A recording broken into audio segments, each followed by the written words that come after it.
This show is sponsored by PowerfulWomenUSA.com, a place to be inspired by other women. Hey, everybody, I'm Jill Conway, and this is Secrets of Powerful Women, a show dedicated to celebrating and supporting strong and successful women and sharing their stories. I am hoping that you will be inspired to pursue your own dreams, reclaim your voice, and discover your strengths. So my guest today is Carolyn Haeler. She is the founder of Mightylicious gluten-free cookies, which can be found in Whole Foods in 43 states around the country, and was named Best Snack in 2025 by Good Housekeeping. Wow. So Carolyn, thank you for being here and welcome to the show. Thank you so much. I'm so excited to be here. Oh, your story is amazing. So let's start first, because it seems like your business has taken off right from the get-go. So how did you come about being, and you have a love of baking, but how did you come about this whole empire? Yeah, that's a great question. It's kind of still a bit of a surprise and a shock to me. Wow. I started my career in public sector consulting. I went to school and got a degree in economics and got hired by IBM down in DC and did logistics and supply chain for the Department of Defense, and decided that wasn't what I wanted to do with my life. I went to business school. And business school really opened my eyes to entrepreneurialism because it's part of the core curriculum. I was fortunate enough to go to Yale, and one of the professors there is Barry Nailbuff, and he's one of the founders of Honest Tea. Wow. Along with Seth Goldman, who was a Yale alumni. So I was able to learn all about their experience and just knew that I have an entrepreneurial spirit. When I was very good at consulting, I was very good at finding problems, solving problems, pitching business. I was particularly good at it in my early 20s, which is not a skill set that you associate with 20-year-olds. Usually you're just sort of doing PowerPoints. Yeah. And so I knew that was something that I had a passion for, but I didn't have an idea. If you're going to be an entrepreneur, it's your whole life. And so it's something that you have to like love and live and breathe and can't get enough of. So I actually graduated from business school. I went into finance, and I loved finance. I became a stockbroker, which in and of itself is very entrepreneurial.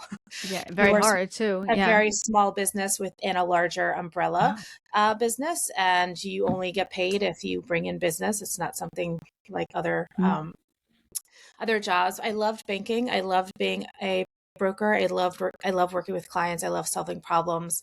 But in 2012, I was diagnosed with celiac disease. And that changed my life dramatically. It was actually right as I was graduating from business school and moving to New York City and starting my job in finance. So I moved to a new city, which is one of the hardest cities, I think, to move to, one of the biggest culture shocks, even though I'm a native New Yorker. And starting a new career at a new company in a new industry. So it's sort of all of these things, which is a lot. And I was very excited about it. And my health just started deteriorating. It started with just indigestion, which wasn't a huge concern, but it was annoying enough that I was talking to my doctor about it. And over the course of 9 months, my immune system started failing. My hair was falling out. My skin was turning gray. My stomach was distended and bloated. I had joint aches and body aches. I couldn't sleep. It was just horrific. And I was working the hours of Wall Street, and which is all the time, like you're always on every day. Yeah. So I was getting up at 5 a.m, getting in before the markets open, leaving like well into the evening hours, not seeing the light of day, and also really struggling with my health. And after about 9 months, my doctor looked at me and I said, well, maybe you have HIV. And I was like, wow, that's a lot to swallow and deal with. Yeah. And fortunately, about a week later, I'd already had a schedule. They did a colonoscopy and endoscopy, and they found the antibodies for celiac disease. And they literally handed me a one piece of paper and was like, you have celiac disease. Congratulations. Don't eat gluten. And so right? That's what they say. Yeah. It's one sheet of paper. They're like, this tells you a little bit about celiac disease. And so celiac disease is an autoimmune disease. The reason why I was so sick was because I create antibodies that attack when I eat gluten. I create antibodies that attack my colon. The colon is where you absorb nutrition, which is why I was turning gray and my hair was falling out, was because my colon was unable to, even though I was eating things that were obviously gluten-free, because many things are, that damage was impacting my overall health. Oh, wait, time out. So you were, all right. So what was your diet though, before you found out you were celiac? So I'm That's always, when you're working like that, you're probably eating a lot of not so great food, right? I actually am a pretty healthy eater. Yeah. I really enjoy, I enjoy salad. Yeah. Yeah. I don't, when I first got the diagnosis, I was like, this isn't a big deal. I don't eat a lot of pasta. I Right. don't eat a lot of bread. Right. I ate a lot of salad to begin with. I eat a lot of meat and vegetables. That's just sort of who I am. I really love cooking, so I cook and bake from scratch. Less so. I eat a lot of sushi. Like, to be honest, Wow. It's I just had been I a eat a lot of shock. yogurt. Yeah. It had to be a shock then. I've always been Yeah. a pretty healthy eater. That's just the way I am. I don't really crave certain things. But what I realized, and I was like, okay, well, this is like a relief. I can't eat bread and pasta, and I can't eat cake, and that's sad because I love pie. Me And I too. can't drink beer. But then I realized, and this is where the journey gets more interesting, is that gluten's in everything. The reason why, like, we'd obviously done, like, when my health was starting to deteriorate, we'd done elimination diets. They tested my blood for celiac and dairy and all those things. And did they find And it? Sometimes they no, don't they find didn't it. find it until they found the antibody in my colon. So Yeah. that's when everything came back negative. Mm. But gluten is in everything. It's a color. It's used as a color. It's used as a preservative, and it's used as a filler. So gluten is in Pepsi and Diet Coke. It's also in ginger ale. It can even be in apple cider vinegar, which should be naturally gluten-free. But because when you're manufacturing food, you are very concerned about shelf life, and color in foods is often not very shelf stable. So they add something called caramel color, which I'm sure you're familiar with. Sure. It's in everything. The caramel color comes from gluten. So it's made from gluten. So anything that has caramel color in it will have gluten in it, even if it's apple cider vinegar. That's why Pepsi and Coca-Cola and ginger ale have gluten in them. It's from the caramel color. It's also used as a preservative. So it's in things like imitation crab. It can be in cold cuts like turkey and ham in the refrigerated section. And then it's used as a filler. So it's often put into spices as just a filler. So it is literally in everything, which is why even when I was doing the elimination diet, I wasn't going so far as to be like, oh, does this apple cider vinegar have caramel color in it? And I react in 180 seconds to trace amounts of gluten. Like if I put my chopstick into soy sauce, which is fermented with wheat, and touch it to my tongue, because I've done this to test soy sauce before, I react in less than a minute. What's your reaction? I get indigestion. If I were to eat it, I mean, I would be very miserable. Yeah, very sick. But I immediately get indigestion and react to it. Wow. So what on earth do you eat? Yeah, so that makes life really hard. I was living this for a very long time. I was living this and miserable. Yeah. Yeah, I mean, you realize that bread and wheat is convenience. So you can no longer grab a bagel. You can no longer grab a muffin. You can no longer take a sandwich. There is gluten-free bread, but it doesn't last. Like you can't make it at 5 a.m. and have it be, appetizing by the time you eat it for lunch. So it's all that convenience is gone. And the thing that started to, like, I just eat a lot of salads. I would always grab apples and bananas as my snacks. Potato chips are typically gluten-free. So that would be like not a bad for you snack I could grab. And I would always grab a yogurt for breakfast. But what happens is these foods start becoming very redundant, and your taste buds actually get fatigued when you're eating the same foods over and over again. And you start to that starts to have a physical and emotional impact on you. And there isn't a single day that I don't have to worry about what I'm eating or thinking about what I'm eating. Travel becomes really hard. I no longer enjoy going to hotels because then I'm limited to what they have on their menu that's gluten-free, which often isn't very much, if anything. And I like to stay at Airbnb so that I have more control over the food I'm purchasing and what I'm eating. Because even at a hotel, if they have to have a different kitchen and a different skillet, even because there can be cross contamination because everything's normally made on this large skillet that's touching bread and all sorts of different things. And so it's something that I no longer get to take for granted ever. Whenever I travel, wherever I go, anywhere, I sort of have to think to myself, do I have a snack? Do I have a banana in my bag? Do I have hard-boiled eggs in my bag? When I travel, I make sure that not only do I want to stay at an Airbnb, but is it walking distance to a grocery store? All of these things make life, a little bit more inconvenient and cumbersome. And the thing that started to have the biggest weight on me when I was in finance was food is more than just, obviously you're nourishing your body and I had to learn how to heal myself, but food is very ceremonial and it's very psychological. And I know that we say things like, oh, don't eat your feelings, but it's so much more than that. Even if you're having a cup of coffee at 3 o'clock in the afternoon, when you're working a long day and you still have several hours to go before you can go home, to tea, to cake, like all these little things that I don't even like cake that much. It's too sweet for me. But when you can't like eat the birthday cake at your daughter's birthday, it makes you sad. Yeah. Yeah. And the memories that you make are typically associated with like vacations and birthdays. And so I was never a big beer drinker, but I miss the feeling of like a cold beer on a hot summer day. Yep. Yep. Those sorts of things start to really add up in your life, and you realize like that starts to have a psychological impact on you that previously you just took for granted and didn't even worry about. And so all of this was happening, and I was actually I left my brokerage firm and I was working at a hedge fund, and I hated it, which surprise, it was not that much fun, and I was just really unhappy. And I was like Christmas shopping, and I've been shopping all day. And you know how when you go shopping and sometimes you forget to eat and you're like, oh man, it's 3 o'clock. I haven't even had breakfast yet. And I was standing in line. There was like 100 people in front of me.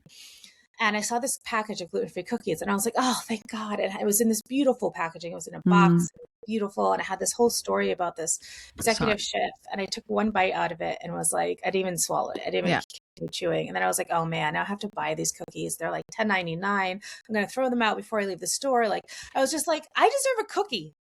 Yeah. I want a cookie. I want something that tastes good. I want something that's satisfying. I want something that's satiating.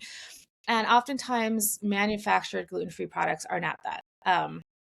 They're not terrible. They're like flat and like cardboard. Yeah. They're stale, they're gritty, they're dry, they're, anemic looking. There's often, like a lot of people, like I often choose, like, instead of having a gluten-free treat, I'll just be like, I'll have a banana. That's fine. Right. And I like to eat. So like, if you put something good in front of me, I'm going to eat like the package of cookies. I'm not going to have like, me too. None. Yeah. There's no sleeve. Like it's like a potato chip. Once that bag is open, it all goes downhill.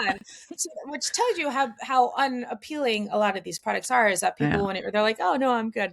Yeah. And so I literally in that moment was like, I'm going to make a good gluten-free cookie. I know how to bake. I know how to start a business. And I left my job, and instead of, getting up at 5 and working till, midnight, I just baked every day. Wow. For like 12 to 15 hours every single day until I realized why, through this process of discovery and R&D, I realized why there's so few good baked products. That's because the technology doesn't exist. You have to think about wheat when you're baking as a technology. It's not just an ingredient. It's literally a technology upon which the world and civilization is based.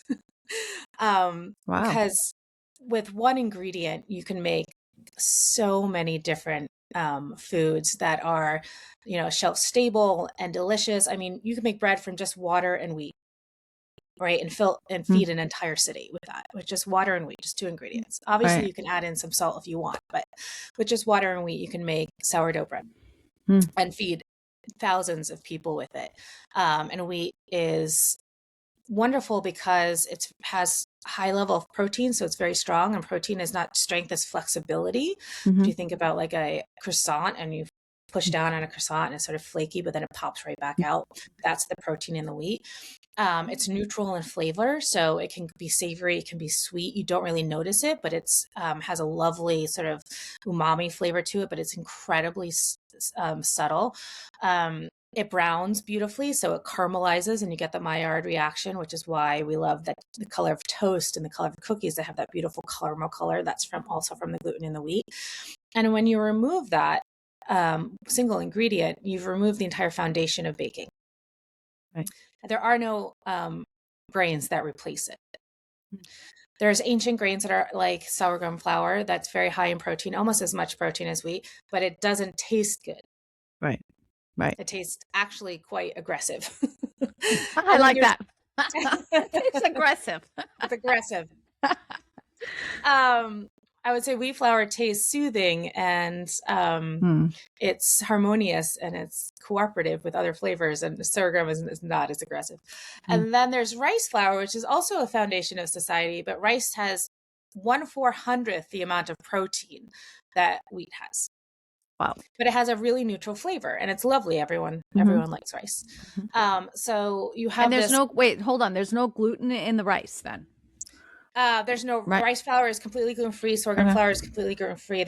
Gluten is in wheat, rye, and barley. Okay. Those are wheat plants. So sorghum is used often in gluten-free baking. And have you ever eaten something that was gluten-free and you bit into it and you're like, oh, that tastes good, and then you swallow it and you can feel like your throat is being attacked back here? It's like scraping. The sorghum. That's why I call it aggressive. It attacks you. Yeah. And then so that is I can't even if I see sorghum as an ingredient, I won't even purchase it because I've had and also sort of some things are very neutral and we forget them. Like one of the reasons why we use pure cane sugar as opposed to molasses or honey or so many other sugars is that it's very neutral and your mind forgets it, so you'll eat more of it. Oh. Not only is it inexpensive, but it's neutral and you don't remember it. So you can have a lot more of it than if you're eating something like agave or coconut palm sugar, which are lovely, but they build on your palate. So it gets sweeter and sweeter and sweeter until you're like, oh, that's too sweet. Yeah, right. So sorghum also does that. It builds on your palate. So the more you eat it, the more you notice it and taste it. And so I'm like, I won't, does not matter what it is. I'm not eating it. Right. And then there's rice flour, which is beautiful and neutral and abundant, but it can't replace, there's no gluten, there's no protein in it. So it doesn't have the structure to create a baked good.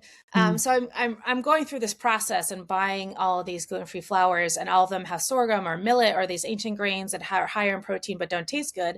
And then other ones that are just rice flour and cornstarch and they have no structure and the cookie just deflates. Yeah. And so I realized I had to create my own gluten-free flour blend, which I did. After I cracked that code, which took months, I was able to create cookie recipes from it, and Mightylicious was born. I made 3 different flavors. My first was the brown butter chocolate chip, which your family tasted. It's my first ever cookie ever made. It's dreamy. I live on the Upper East Side of Manhattan. There's a Whole Foods at 96th Street. And I learned at business school that Barry Nailwith, the founder of Honest Tea, and Seth Goldman took a Snapple bottle and put their tea in it and then walked into the Whole Foods. It was like, we make low sugar tea. And I was like, great, I'll do that. So I got, I ordered Tintai coffee bags off of Amazon, just like brown craft paper bags, the Tintai ones. Put my cookies in. I have a background in art as well as economics. So I created some labels myself, printed them on my photo printer and put my label on, and walked into the Whole Foods and I was like, hi, I make Carolyn. I'm looking for feedback on, I have some cookies, they're a prototype. And the girl at the information booth was like, fantastic. Go talk to Chris in the bakery section. And I was like, okay. So I walk over to the cakes and I'm like, hey, Chris, the bakery's in the front of Whole Foods. So I was right up front. And then Chris goes, hi. I said, I'm Carolyn. I make gluten-free cookies. I love your feedback. He came around the counter. He was like, yeah, I'm the team leader here. He tasted my cookie. He was like, that's the best gluten-free cookie I've ever tasted. I want you to go down to Union Square and to the Brooklyn Whole Foods. We sell more gluten-free products than anyone else in Manhattan. And ask for the team leader. I don't even know what this means. He goes, ask for the team leader. And if we all email the regional office, our regional team, we have this local forager program. They might onboard you. And I was like, great. Mind you, I am just making cookies in my 24-inch oven in my studio apartment in New York, right? Wow. I was fortunate enough to have an apartment that actually had a separate kitchen, but the kitchen is literally a closet. It was a converted closet. And so this is on a Thursday. By Monday, Whole Foods is onboarding me. So I run down to Union Square into Brooklyn. I talk to the team leaders there, Wow. give them my cookies. And then I was onboarded to the Forager program, and I launched in 3 Whole Foods in Manhattan. It took about 6 months, fortunate for me, to launch because I had to get my licenses, insurance. Yeah. I had to find a commercial. You can't just make cookies in your apartment and sell it to against the Right. law. You Right. have to Right. there's a whole regulated industry. You have to find a commercial facility that has SQF certified, all this stuff. So I did that, and I hit the shelves of Whole Foods in 2018, and I grew from 3 stores to everyone in Manhattan, and then from Manhattan to the entire Northeast region, from the Northeast region to the North Atlantic region. And within a year, I had to move everything I did by hand on the weekends for a full year. Like I Saturday and Sunday, I was renting a commercial facility, baking everything by hand, and then I had a team of teenage bakers who would then deliver my cookies on Monday morning with their mom sedan for a year. And then once I got the full region, it's impossible to package that many cookies by hand by yourself. So I moved to a commercial facility, and it's sort of just taken off since then. By the time you have a couple of regions of Whole Foods, people are willing to give you small loans, and I was able to raise capital, and I was able to hire brokers, and now I have a whole team. And it sort of is just that's how it happened. I had a really bad day. I really needed a cookie. That's the best, though. Oh my God. So then I launched a business. Yeah, but wow, what an inspirational story. My goodness. I love this because you, like you said, you're a problem solver. You saw a problem and you're like, I'm gonna solve this. And I want a cookie. I want a good tasting cookie. Yeah. That's what businesses are. They solve a problem in society, and it doesn't have to be like getting to Mars. Right. It could be like a laundromat, like people don't have time to do their laundry, so laundromats exist. It can be a very practical problem. And for me, I had been living at this point with celiac disease, I think for 5 years. And I was like, this is not a fun life to be living. And people deserve a cookie, and people deserve to enjoy their food and to celebrate with their friends and their family, and to have access to, a cookie doesn't have any purpose other than to make you smile. There's no literal other purpose. You should not be getting your nutrition from a cookie. It should not be giving you your vitamins and minerals. It's not a meal. Yeah. It's a little snack to bring you some joy. And that was taken away from me. And there really wasn't, despite the fact over those 5 years, there was a lot more competitors in the market. They were all very similar in quality and even appearance. And I now know that's because there's only 12 certified gluten-free food manufacturers in the US, where there's 40,000 food manufacturing facilities in the US that are SQF certified. Only 12 of them are gluten-free certified, which means there's tremendous consolidation operationally at the manufacturing level. Right. Because when you go into a manufacturer, they have their specific mixers and depositors and equipment. They also are already, if they're a large manufacturer, they're big enough to manufacture for Whole Foods, then they are going to have all of their supplier agreements in place for ingredients. So what happens is you might go in with a differentiated product, but then what comes out of the manufacturer is probably not very differentiated, because it's much cheaper for them to buy cornstarch from their supplier because they're buying it every week versus where you got it from. So you have tremendous consolidation at the manufacturing level. So you're basically buying the same product with in a different bag with a different logo on it. I have so many questions. All right, let's take a quick pause here. I have so many questions. We're with Carolyn Haeler. That's coming up after the commercial break. Stay with us and share this with a friend, because this is really good. We'll be right back. Hi, everybody. I'm Jill Conway. If you love what you're listening to, please like and subscribe to my channel on whatever podcast platform you listen to, and on YouTube, so I can keep bringing you these amazing women and sharing their stories. Thank you so much for listening. I hope you love it as much as I do. All right. Welcome back, everybody. Carolyn Haeler is with me. Carolyn, I love your story. And what you're talking about, I mean, the way you scaled and you're very specific.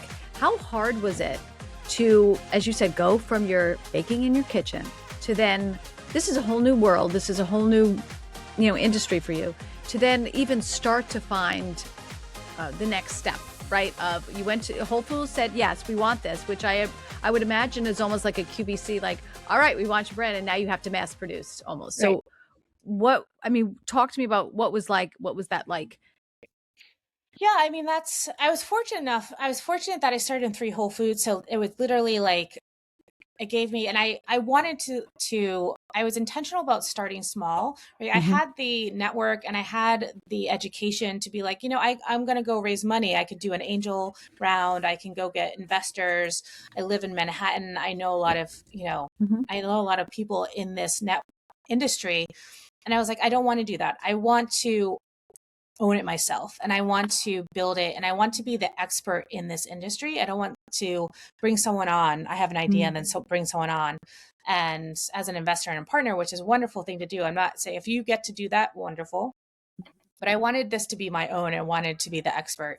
So I started really small intentionally, and I was very fortunate to have Whole Foods as my first customer. That's like, I now realize how unbelievable that was. Yeah. Having been in the industry now for almost 10 years.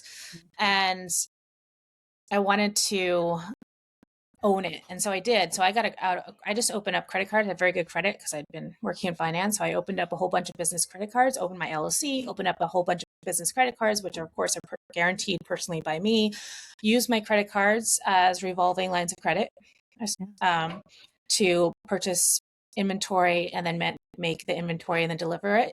And people gave me advice. They're like, don't buy a whole bunch of packaging. And I never did. I only bought, so my COGS were higher, my costs were higher. But I only bought enough inventory, enough packaging, enough ingredients for my orders. Okay. Yeah. And that way I just had this 30-day cycle of costs and then accounts receivables, account payables. And I was just able to put on my credit card and then pay off my credit card. Right. And that allowed me to really understand, how to manufacture cookies, because I was doing it all myself. No one was teaching me.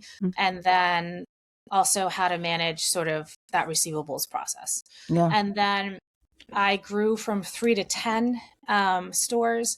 And because I had good credit and because I have a background in banking, I was able to get some larger loans small business loans from banks. As opposed to going and get investors, I was able to get small business loans from TD Bank. And that allowed me to grow again on my own terms. And then I grew to 2 full regions, and I was like, well, this is getting more than my conscience could handle, right? Yeah. Because my revolving lines of credit were getting higher and my purchase orders were getting much larger. And the risk to me personally was getting larger. And I was like, I think I should raise capital. And because I was able to grow my business and the brand and had sales to show, I was able to raise funds via crowdfunding. Which I don't know what that is. Someone else. Yes. Yeah. So I went and was talking to angel investors here in New York, and there's a whole CPG community here. And you need to get to $1 million in revenue before they will even, as an angel investor, talk to you. Wow. Which is a lot of personal capital to put into when you think about the margins. That's in a lot of retail money. Are 30 to 40%. Yeah. That's a lot of capital personally put down to get to that level of sale. And so I was like, oh man, I can't wait much longer to get to that point, and I'm running out of term loans. And my friend who was a CMO of a crowdfunding platform was like, you should raise capital on crowdfunding. It's virtually risk-free. And I was like, what do you mean? She's like, well, you put up a site, you access the data, all the investors via the platform, and if however much money you raise, you get to keep it, and then the platform gets a percentage, and then your investors get a percentage. So it's based on your valuation. And I was like, she was like, if it doesn't go well, you can just cancel it. You don't even have to keep the money. And I was like, oh, I like that. That sounds like something I should do anyway, even as I'm pursuing angel investors and talking to independent investors. I should do crowdfunding. I ended up not using the company she worked for. I ended up going via republic.co and I raised $5 million, which was life changing. Mm. Yeah. But then you have investors, though. I do have investors, but I have 4,000 investors. Wow. Wow. Who give you a little bit or whatever. Yeah. So crowdfunding. So like people can invest $500. And then how do you pay them the profit? Like if you're making or I don't know how that works. So like, let's say you turn a profit, right? Because they're an investor, and then how do you pay them? You don't. So investors only get, so at this point, because I'm still a privately owned company, they would only get a return if I were to say, sell my company in 10 years to say Mondelez, which is Mondelez owns Oreo. They're one of the biggest CPG brands for food CPG brands. Wow. So they would say, well, I invested early on and I own an XY amount and it's now worth, $100 million. So that means my $500 investment is worth, 10 grand now. Okay. Wow. Oh my God. Yeah. You're the second person to say that to me. And I was like, I don't know what that is. I have no idea what that is. So wow. And it's not that commonly, it's not that commonly, there's not that many of them. It's relatively new. Yeah, it worked for me. I would say there are pros and cons to it. I wouldn't say like people are like, oh, wow, that's amazing, I should do that. I would say that very few people raise $1 million, let alone $5 million. Very, if you can raise $150K, you're pretty successful in crowdfunding. So I would say that what I did was unique. It's not the norm on that platform. They sort of pitch it to you because they're like, we have this network of over 50,000 investors and you're going to put up your website and everyone's going to fall in love with your product and you raise all this capital. And it's a lot more work than that. It doesn't happen that easily. So at what point in all of this were you actually able to take a breath and turn a profit? We are operationally profitable, but because we invest so much in marketing. Right now we're not fully profitable. We are we are operationally, but I have to pay brokers. I have to pay a VP of sales. Yeah. We have to invest in marketing and all of that. I mean, the margins in CPG are very slim. Right. So until you are, quite a bit larger, you don't turn a profit.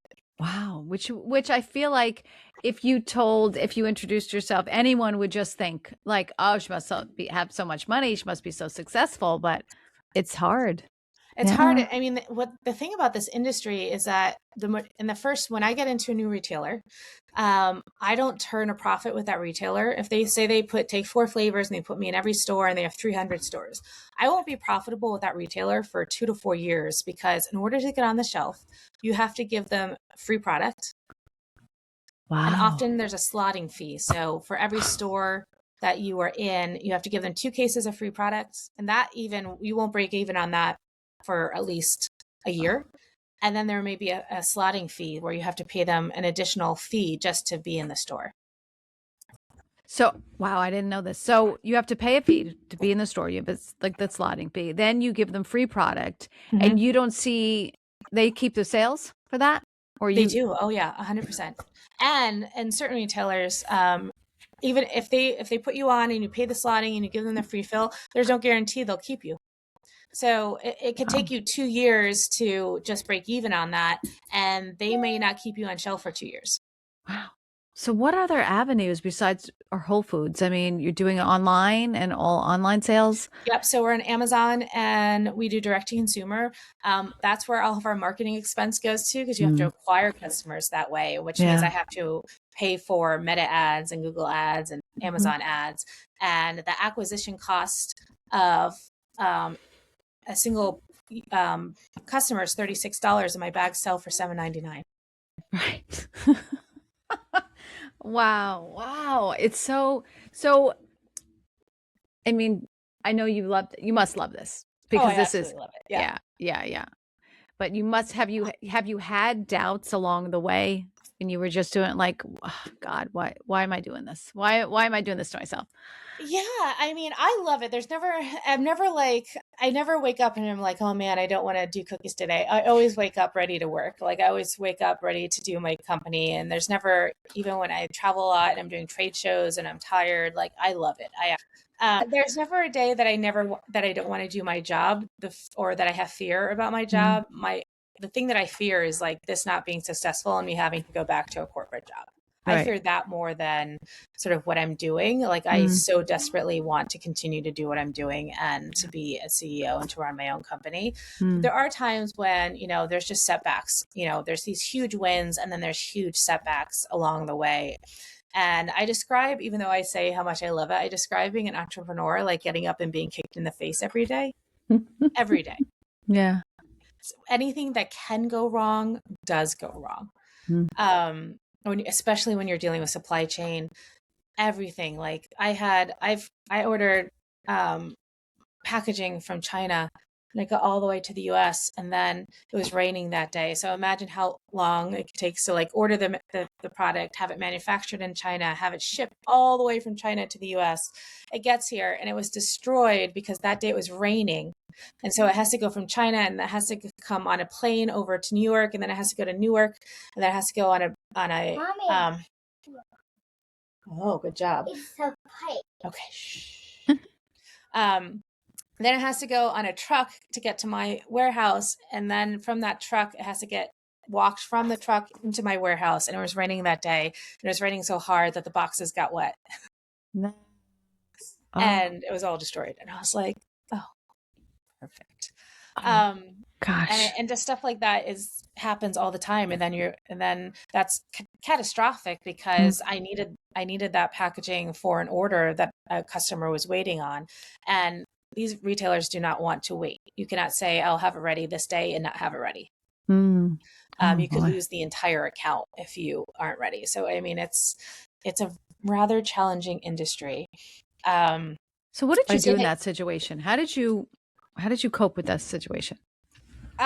You just scramble and you call your manufacturer in China and you're like, I need you to, I don't know what I have to pay you, but I need you to make me boxes and overnight them, which takes 4 days. So overnighting from China is actually a 4-day, and get it to me immediately. And then you stall with your distributor and you're like, oh, well, what are you going to do? I mean, right? There's nothing. Yeah. You just have to you're constantly managing your supply chain and managing risks like that and trying to sort of this, catch-22 of cash flow and then like safety stock. How much stock do I want to have safety, but then how much cash flow does that cost me and how expensive is that going to be for me to carry? And you're constantly sort of managing that, making sure that you're optimizing it for your risk, cash flow benefit. At what point were you able to pay yourself? Because I think that's very big as an entrepreneur. Yeah. So I was not earning any income because I left my job. And then as I was raising capital, I couldn't balance sort of both, but I wasn't. So I left my job, initially started the company, and then I went back to being a broker because I found that I could do both. And you need the money, right? And I need the money. Yeah. You aren't selling millions of cookies in the beginning. And so I was being a stockbroker during the week. And then on the weekends, fortunately, the markets are closed. So there's not much you can do. Yeah. On the weekends, I would bake cookies. And then when I got 2 regions, I was like, I can't manage my clients to the degree that they deserve and also do this. And I need to, my business was growing and I was like, I felt so guilty because I was like, my business needs all of my attention. Yeah. Because it's valid and it's justifiable enough at this point. For a long time, I was like, this is kind of a hobby and I'm having so much fun and it's growing and look at me making all these cookies and my cookies are in Whole Foods. It's amazing. It was like kind of a side hustle that I was very passionate about. And then it turned into something very real. And I was able to pay myself when I raised the $5 million. That changed everything structurally for me because brokers wouldn't really talk. Good brokers really wouldn't talk to you unless you can pay them a retainer. And all these people who basically wouldn't return your calls suddenly want to talk to you when you have $5 million. So it opened up a lot of the doors that had been closed to that point. Right. And it allowed me to pay myself and to fully invest full time in my business. Well, that's a big move. That's a pivotal move right there. I feel like a lot of It is. entrepreneurs. I Yeah. did quit my job before I had the funding, which was Mm-hmm. a big, scary step. That was probably the scariest step that I took. Mm-hmm. But the hardest part was doing it. And as soon as it was done, even though I had no income, um, it was so much, felt so much relief. And I knew it was the right decision. I was like, I should have done this sooner. I was like, Right. Right. Well, it's less stressful to a point, that you don't just yeah, keep juggling and right. yeah, no, it was the guilt. I felt guilty. I felt guilty because I was like, I could be doing better. I have all these clients Mm, and I know that I am not as focused as I could be because I have this business that's growing gangbusters. And then I was yeah. like, I'm not at all giving my business as much time as I need to because I have to be trading stocks from Right. 8 a.m. to 4 p.m. Yeah. Well, then at that point, so you're still the one, you were still the one making the cookies in the commercial kitchen. It's still you. Is it still you right now or? No, no, no. I've been at when I, let's see, what was the timing on that? I think I'd actually already moved to um, the factory um, when I left my job because I grew really fast. I mean, Yeah. I grew rapid within the first year. Like I only made the Mhm. cookies by hand for the first year because by the time I was in a region, there's no way Yeah. how am I going to get the cookies to Whole Yeah. Foods by Right. myself Right. for a whole region? Right. Um, Which is how so many? Which is like how many containers? Like for example, like how many well, it's packages? pallets. So it's like, so you're sending pallets of product at that point. Wow. But a region is 30 or 40 stores all across the Northeast.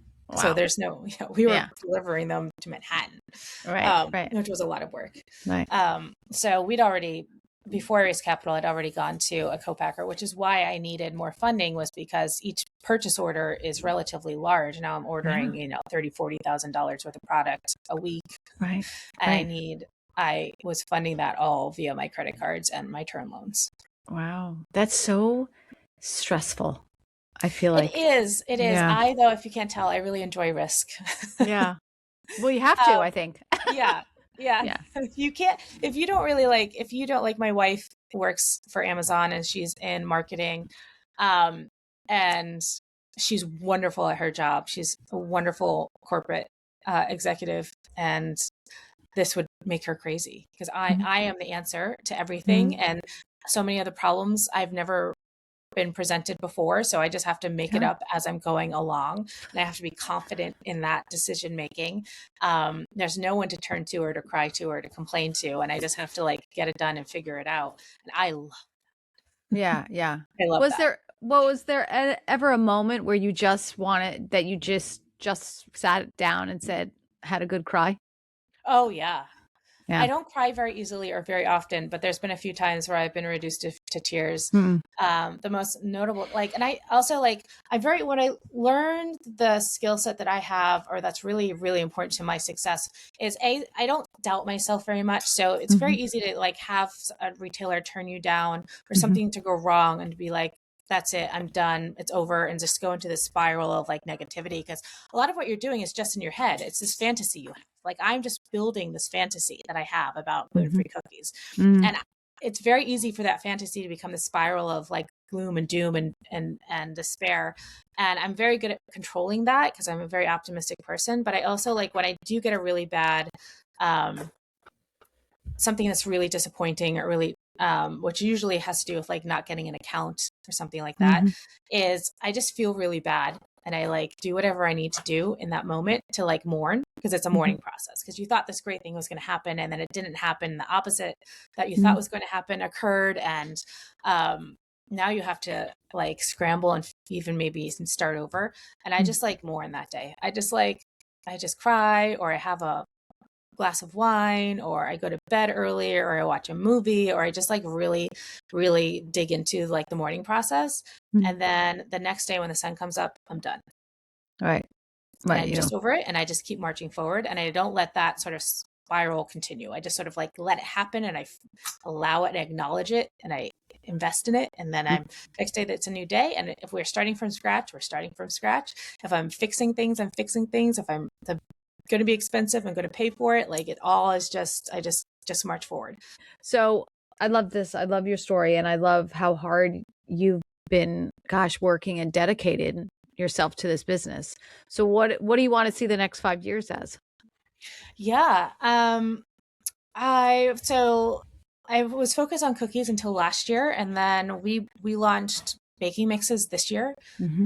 So we have 2 flour blends and a brownie mix. And so I really want within the next 5 years to be more of a lifestyle brand. So it's not just about cookies, where you find different products in different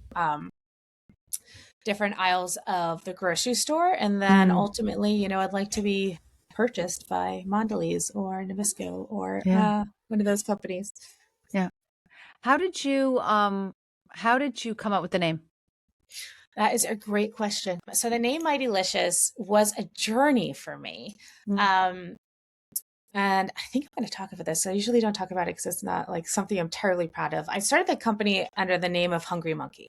And I had this little logo, and he sort of looked like Curious George, and he was sticky on his tongue, and he was super cute. And a lot of people resonated with this monkey logo, but I couldn't get the trademark. So I changed it to Mighty Monkey, and people really liked that even more because it was like Mighty Mouse, Mighty Monkey, had this cute little logo.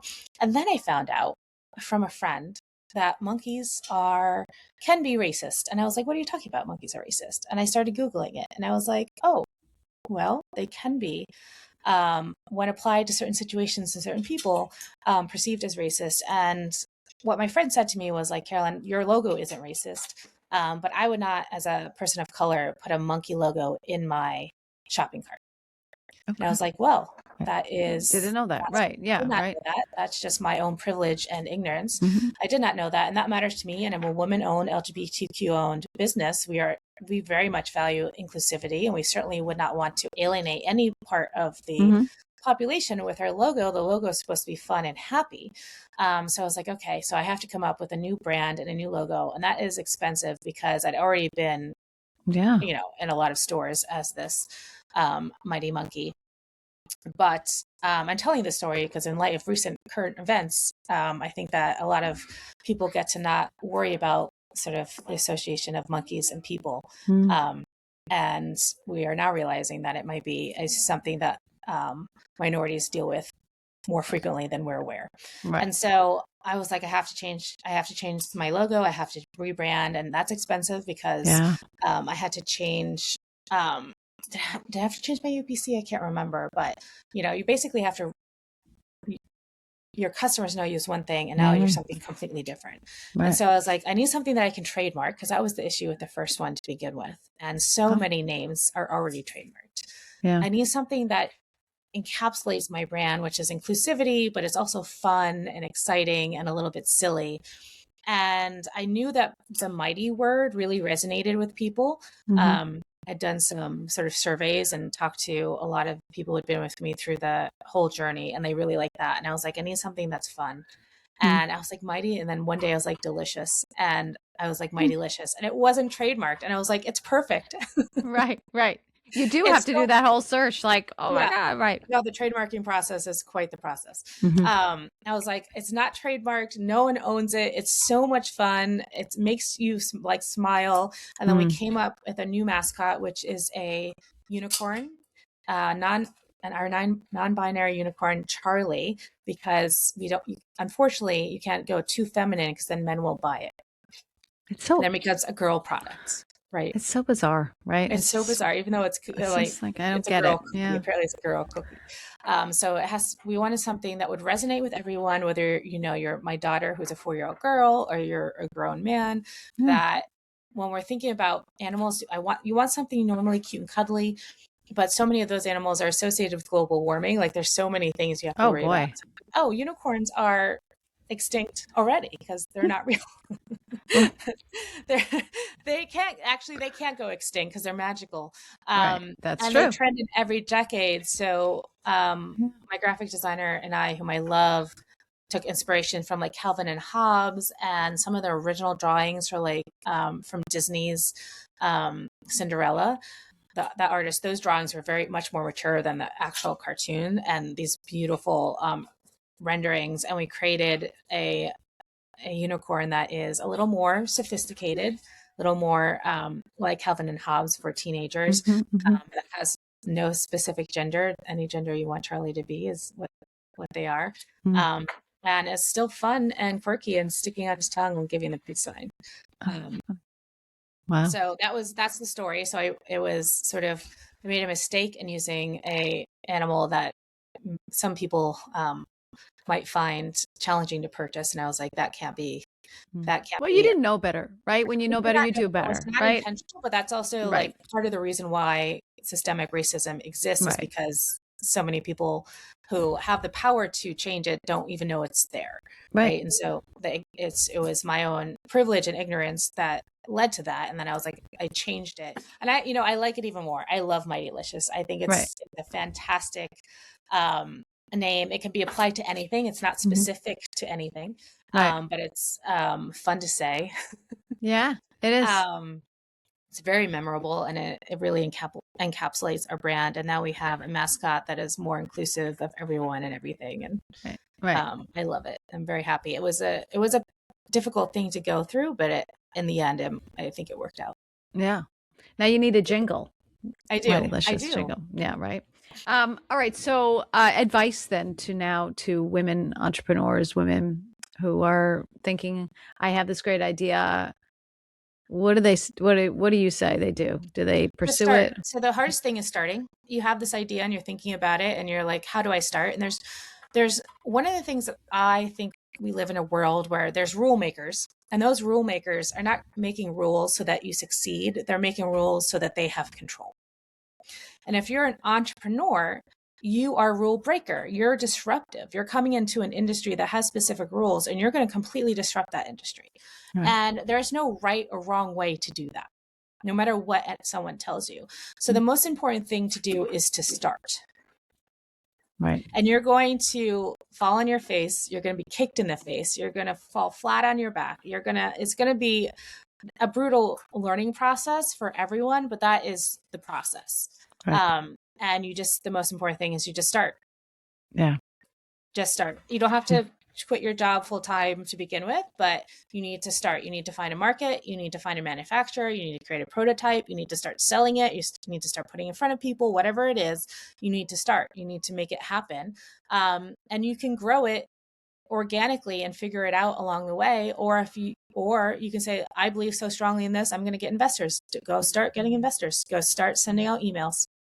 Do you think you made any mistakes in the very beginning that you regret now, or when you look back, like, for the production, or maybe you scaled so fast that it was hard to catch up or something like that? No.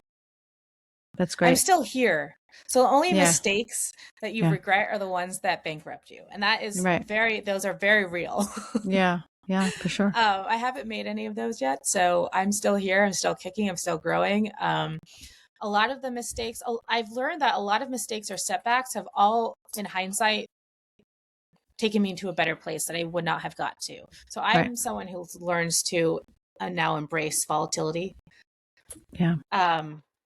And, I've been doing this long enough now that, like, you could say, as a novice, but the things I've gone through and had to deal with are things that impact huge companies. It's not like I'm making mistakes that don't happen to other people.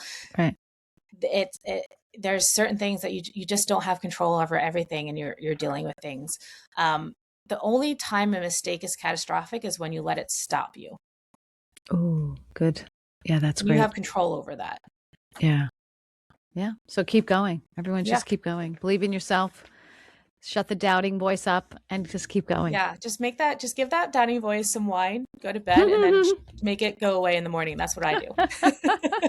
Well, that's good. You don't carry it over to the next day, right? No, the next day it's a new day and we just start again. That's great. All right. I love it. That's it for us. A big thank you to Carolyn for coming on the show, telling your incredible story. I mean, wow, what a success story. And I know you say you keep growing and keep building, but you have done so much in really a relatively short period of time. Oh, thank you so much. I mean, it doesn't feel short. Yeah. Well, tell everybody your website where people can get a hold of the products. Yeah, so we are in grocery stores nationwide. You can find us in HEB in Texas. We're out on the West Coast in Bristol Farms. We're in Giant in Pennsylvania, New Jersey. We're in Fairway here in Manhattan. We're in thousands of independent stores as well. I don't know all of them off the top of my head, but you can walk into the thousands of smaller specialty grocery stores and find us. If you don't see us on your shelves, ask your store manager about it, because the most important thing that they care about is what their customers want. So just tell them. People don't know this. It doesn't have to be my brand. If you buy something from Amazon every week and their local grocery store doesn't carry it, just ask them about it. They want to know what you want to carry, what they should be carrying. They want to carry what you're going to buy, basically. And that information gets back up to the people in charge of stocking the stores and distribution. But if you can't find us at your local grocery store, you can find us at Mightylicious.com. We ship to all 50 states. If you spend $24.99 or more, which is 3 bags, we ship for free. And then we're also on Amazon. So just find us on Amazon and the Mightylicious store. I love it. All right. It's still, people have no excuse. They can totally go there support is no you. excuse. You can find us everywhere. That's fantastic. All right, everybody. Thank you. I'm Jill Conway. Thank you for listening to the show, celebrating incredible women. I hope you are inspired to pursue your own goals, believe in yourself, and dream bigger, everybody. Your voice matters and your story can help others. So I hope you join me next time. Share this podcast with a friend and follow us on Instagram. Thanks, everybody. Thanks, Carolyn. Thank you.